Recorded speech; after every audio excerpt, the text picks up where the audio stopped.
이 우리 그 생명이라는 그 뭐냐면 날생자 목숨 숨자죠. 생명이라는 게 숨을 쉬고 들이고 쉬고 하는 게 생명이에요. 자, 생명에는 그러면은 생명에서 우리가 흔히 이제 교회에서 이렇게 말을 하고 있죠. 육의 생명이 있고 혼의 생명이 있고 영의 생명이 있다고 그러죠. 그죠? 그러면 우리가 이렇게 산소를 들어마시고 내쉬고 들쉬고 하는 거는 이거 육의 생명이에요. 그럼 영의 생명은 우리의 영의 말씀이죠. 말씀인데 이거 말씀을 어떤 걸로 이해를 하면 더 좋으냐면 하나님의 뜻과 소원을 내 호흡으로 쉬고 내쉬고 하는 것이 정말 생명이에요. 그죠? 그러니까 내가 말씀 가지고 뭐 말씀 가지고 이게 영의 양식이니까 뭐 영의 말씀을 취하고 어떻게 하고 이런 것을 우리가 영생명이라고 할 수도 있는데 좀 더 구체적이라고 보면 말씀 속에서 하나님의 뜻과 소원을 내가 취했어요. 그것이 내 소원과 내 목적이 되면 그 숨을 위해서 내가 이렇게 그 숨에 의해서 내 존재의 목적이 있는 거죠. 그런데 그러면 혼의 생명은 어떨까? 네? 혼의 생명요? 그러면 이거는 우리가 생각 뭐 이게 혼이라는 거 생각과 뭐 의지와 이런 거라고 하는데 혼의 생명은요 육신이 주장하느냐 영이 주장하느냐에 따라서 이 혼의 생명은 달라지는 거예요. 혼이 저 스스로가 호흡하는 게 아니고 영이 주장하는 혼 생명을 호흡하느냐 육이 주장하는 혼 생명을 주장하느냐. 그래서 혼이라는 것은 육에 끌려가는 거냐 영에 끌려가는 거에 따라서 영의 사람 혼의 사람이라고 하는 거예요. 그런 것처럼 우리가 혼 생명을 이렇게 이야기하려고 하면 우리가 영의 말씀에 의해서 내 생각과 의지가 영의 어떤 목적이죠. 하나님의 뜻과 목적이겠죠. 이걸 생각하고 늘 이걸로 호흡하고 이렇게 살아가는 것을 혼 생명이 영 생명으로 살고 있다라고 이야기하는 거예요. 그러니까 최종적으로 제가 결론 낼 부분을 지금 이야기하는 거예요. 씨와 열매의 마지막에 우리가 최종적으로 맺을 거는 생명인데 생명은 혼 생명을 영의 호흡으로 하는 이 생명을 사는 것이 우리가 하나님에게 열매 맺어서 아 이겁니다 라고 올려드릴 수 있는 그 생명이라는 걸 제가 이 끝부분에 가면 결론은 이걸로 아마 낼 것 같았는데 이런 거예요. 그러니까 지금 기존의 기독교 쪽에서 이렇게 기독교계가 이렇게 뭔가 어떤 생명이라고 이야기하는 거는 이게 혼의 생명이 육에 더 가까운게 접근이 되어 있는 부분이 너무 많아요. 그래서 뭐냐 베드로 사도가 이런 말을 하죠. 우리가 썩을 것을 심어 썩지 않을 것을 넣는다라고 그러죠. 그러면 우리 열매는 혼의 열매가 우리 생각과 의지와 이런 것이 어떤 열매로 맺어져야 되냐면 썩지 않을 것 하늘의 것으로 맺어져야지 땅의 것을 자꾸 이렇게 이야기하면 이건 근본적으로 하나님이 너희들에게 줄 생명나무에 맺어질 열매라는 것이 그것인데 딴 것을 자꾸 이야기하는 거니까 우리가 그 어떤 그 기독교계의 어떤 그 신앙이라는 거 이런 것이 잘못되었다라고 이야기하고 거기서 나와야 된다고 그러고 그리고 이제 그 우리 자매님이 이제 그 기존의 기독교계에서 또 이제 보면 이제 말씀하시는 그 내용들이 선한 걸 이야기해요. 우리 인간적으로 볼 때 우리가 들어서 선한 걸 하라고 그러지 악한 걸 하라고 하면서 말하면은 그 우리가 왜 그 말을 듣고 앉았고 거기에서 뭘 신앙한다고 그 있겠어요. 그런데 그 선하다라고 하는 것이 나를 자유케 하고 풀리게 하는 거냐. 아까 내가 말씀드렸죠. 야고보의 행함이라는 거는 나를 이 땅에 눈에 보이는 거에 이렇게 잡아두고 거기에 눈을 이렇게 초점을 맞추게 하는 그거에서 풀어내는 이 행함을 이야기하는 거란 말이에요. 그러니까 우리의 어떤 그런 어떤 하나님이 선함이라는 거는 그렇게 해서 왜 진리가 자유케 한다라는 말이 그런 거예요. 그러니까 땅의 것에 내가 붙잡혀 있어가지고 내가 자유하지 못하는 거. 그러면 땅의 것의 허물을 알고 하늘의 소중함을 알았을 때 이게 풀려나는 거지. 땅의 거 버려. 그거 썩은 생각이야. 백날 야 왜 너 그거 이거 하냐고 한다고 해서 그게 버려지는 게 아니에요. 그냥 거기서는 그냥 예 그래야지요라고 말을 하고 나오겠지만 내 일상에 돌아가면 너 여전히 세상 걸로 근심 걱정하고 막 이렇게 되면 그 사람이 풀려난 게 아니잖아요. 그러니까 이런 거에서 풀려나려고 하면 뭔가 풀린다, 눌림에서 뭐 이렇게 벗어났다 이런 거는 내 생각과 뭔가 이런 집착들이 그걸로부터 자연스럽게 풀어지는 더 가치 있는 것이 나한테 주어질 때 내 손에는 하나밖에 질 수 없다면 내 손에 뭔가를 쥐고 있어요. 그런데 이 가치보다 더 좋은 가치 있는 걸 발견해서 그걸 잡을 때 이걸 놓는 거지 그걸 발견되지 않으면 이거 절대 못 놓는 거예요. 그러니까 우리가 이 놓는 것 지금 잡고 있는 것이 이게 정말 가치 있는 건가? 성경이 말해서 이걸 취하라고 하는 것 중에서 이게 들어있는 건가? 이런 것들을 발견하기 위해서 우리가 말씀 가운데에서 이런 하나님의 뜻과 소원이 어디 있고 그래서 여기 봐요. 제가 아까 에스겔서 11장도 읽을 때 마지막이 뭐냐면 나는 너희 하나님이 되고 나는 너희의 백성이 너희들은 나의 백성이 된다라는 걸로 이렇게 기결이 돼요. 다. 그러니까 하나님의 모든 회복이라는 거는 나는 너희들의 하나님이 되고 너희들은 나의 백성이 되는 거고 구약에서는 주로 그렇게 이야기하고 저 계시록에 가면 아들이 된다라고 하죠. 나는 너희의 하나님이 되고 너희는 나의 아들이 되는 거 이렇게 이야기를 해요. 그러면 아들이라는 거는 씨가 같다라는 거죠. 결국에 씨가 같다라야지 아들이지 씨가 다른데 그러면 씨가 다른 것을 우리는 뭘로 알 수 있냐? 내가 원하는 것과 내가 이루고자 하는 어떤 소원하는 것이 하나님이 이루고자 하는 것과 하나님이 소원하는 것과 같냐 다르냐에 따라서 이게 아들이냐 아이냐 뭐 그런 것이 결론 날 거 아니에요. 그러면 내 안에 소원과 목적이 내가 신앙함으로 인해 가지고 내 소원과 목적이라는 것이 어떤 거였냐. 예전에도 단순하게 이런 것은 있을 수 있겠죠. 하나님이 선하신 분이니까 나 하나님하고 연합되는 거 나 그걸 원해. 그럼 그렇게만 가지고 단순하게 그렇게만 가지고 있으면 연합이 뭔데? 라고 이렇게 질문을 하면 어떻게 연합이 되는 건데 뭐가 연합인데 이런 질문을 하면 그 사람이 그렇게 말문이 막히면 우리는 하나님이 우리한테 행한 일에 그 은혜의 크기를 알았을 때 우리는 하나님을 더 사랑할 수 있죠. 그죠? 이걸 모르면은 그냥 이쯤 하면 사랑하는 거 아니야?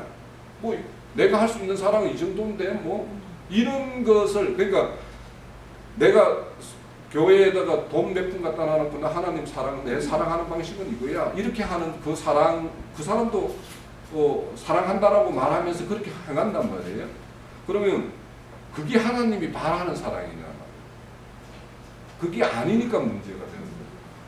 그래서 우리가 공부하고 하나님 뜻을 헤아리고 하는 거는 하나님이 원하는 것. 그러니까 하나님이 나를 어디 포도원에 심었으면 나로 인해서 맺어질 열매가 원하는 그 열매가 있단 말이에요.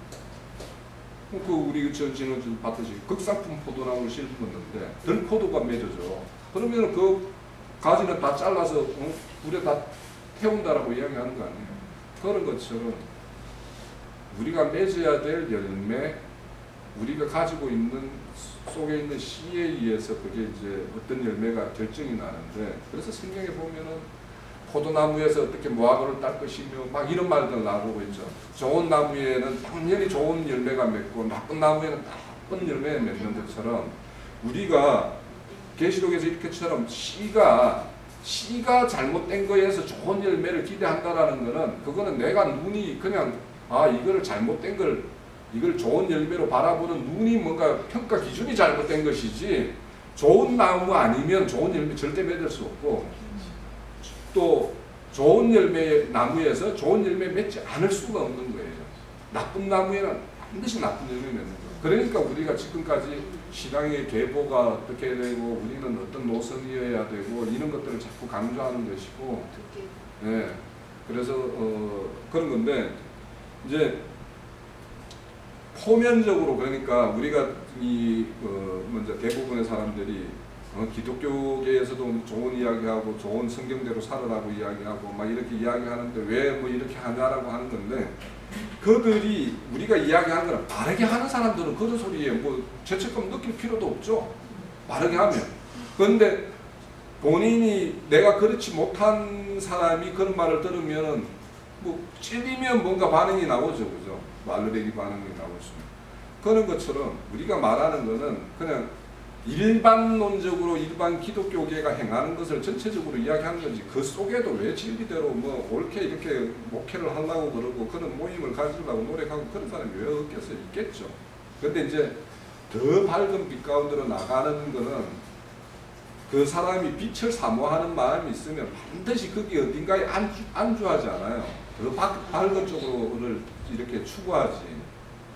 저도 이제 요즘에 이제 이런 뭔가 예전에도 이제 진리 찾기 위해서 막 예전에 카페 가입한 게 많아요. 그래서 카페 가입 가가지고 내가 다 이렇게 취소하지 이렇게 탈퇴를 하지 않으면 계속 그게 뭐 적이 남아 있잖아요.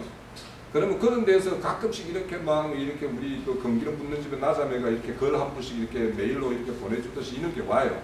근데 이런 것들을 보면 예전에는 그게 상당히 나한테 감흥을 줬던 그 카페였고 그런 데서 내가 취했던 부분이 많았는데 지금 이렇게 돌이켜서 이렇게 보면 그들도 나름대로는 예전에 비해서는 나한테는 좋은 어떤 교재이고 좋은 어떤 가르침이 됐던 건데 지금은 나한테는 그런 것이 아무 쓸모가 없는 것이 대부분이에요.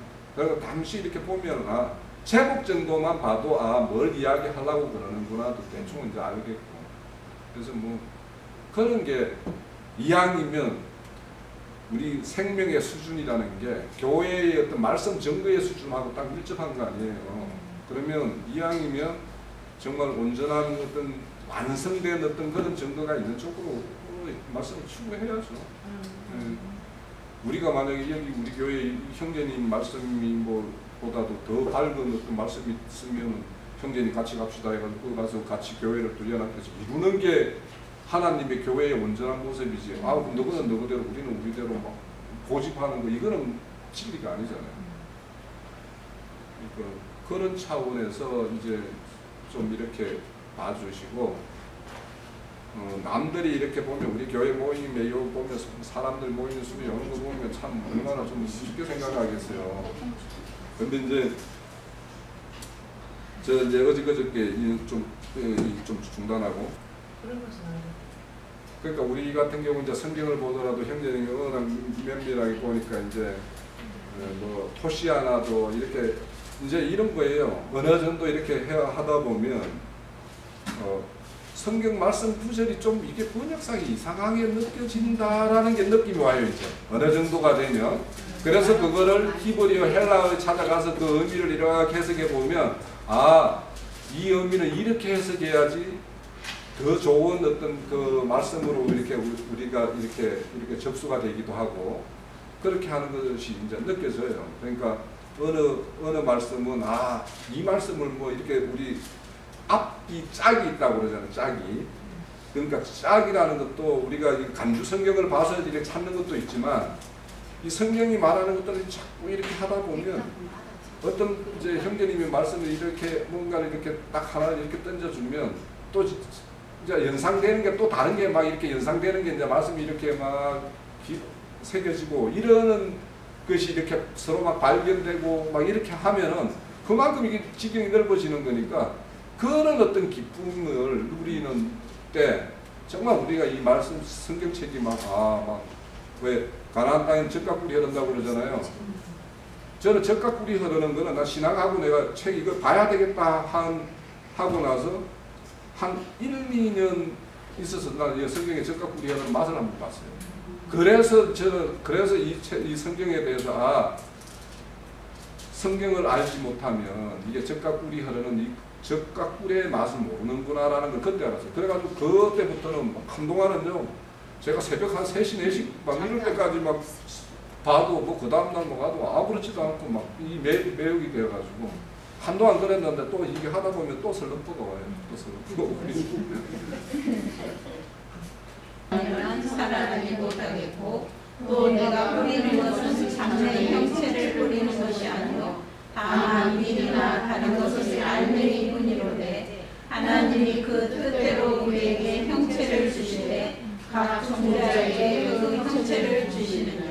40절에 보면 하늘에 속한 형체도 있고 땅에 속한 형체도 있으나 하늘에 속한 자의 영광이 따로 있고 땅에서는 사실 영광이 따로 있으니 해의 영광도 다르고 달의 영광도 다르며 별의 영광도 다르며 별과 별의 영광도 다르다. 자, 이렇게 우리의 어떤 씨의 뿌리 근원이 어디에 있느냐에 따라서 해의 영광이 이룰 수도 있고 달의 영광이 이룰 수도 있고 별의 영광이 있을 수도 있고 이렇게 달라요. 우리가 이 말씀을 가지고 우리가 상급을 어떻다라고 하는 걸로도 많은 변론을 하는데 이게 결국에는 뭐냐, 앞에 네가 뿌리는 씨, 그 씨의 종류, 그 씨를 위해서 네가 죽지 않으면 어떻게 살겠느냐. 그러면서 이제 이 몸의 형체가 이제 신령한 형체로 바뀌는 어떤 이런 것들을 말을 해요. 그렇게 이런 어떤 모든 것이 씨와 관련이 되어 있고, 자, 우리가 그 시편 126편 5절 6절 보고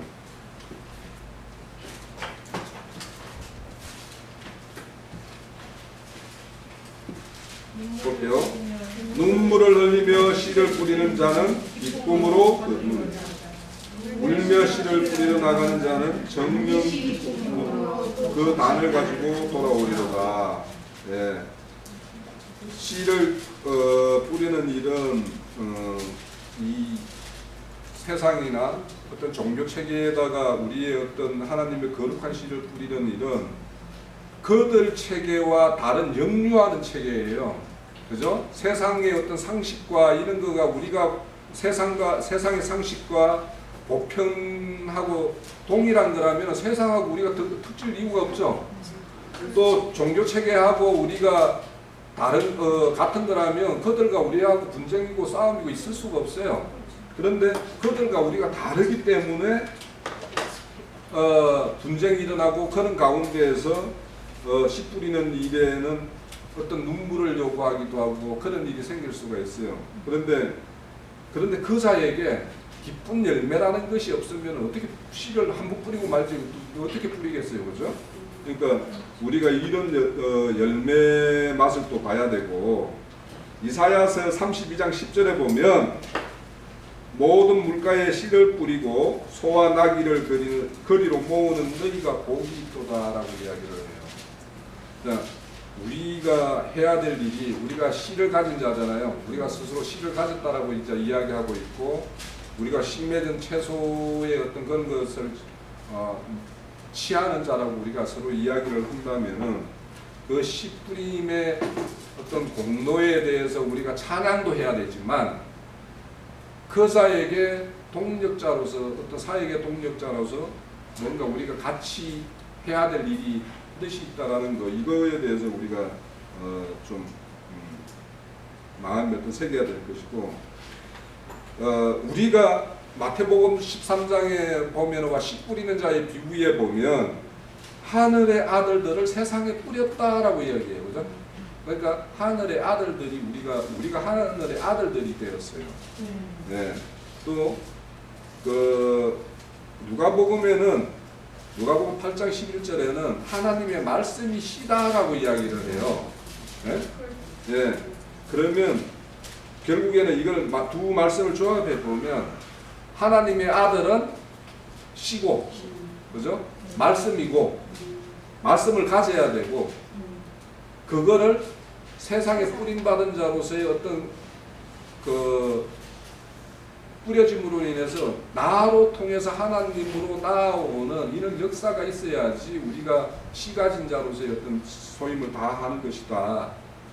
그래서 우리가 이 씨에 대해서 소중함도 아셔야 되고, 씨가 뿌려지는 일에서 우리가 어떤 동력자로서 맡은 바도 있다라는 것을 좀 이렇게 아시고요.